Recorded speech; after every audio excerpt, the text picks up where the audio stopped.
What's the meaning of Atlantis?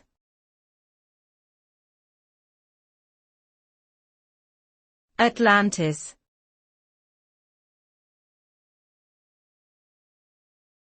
Atlantis.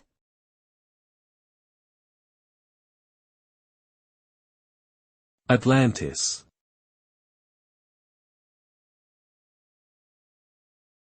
Atlantis.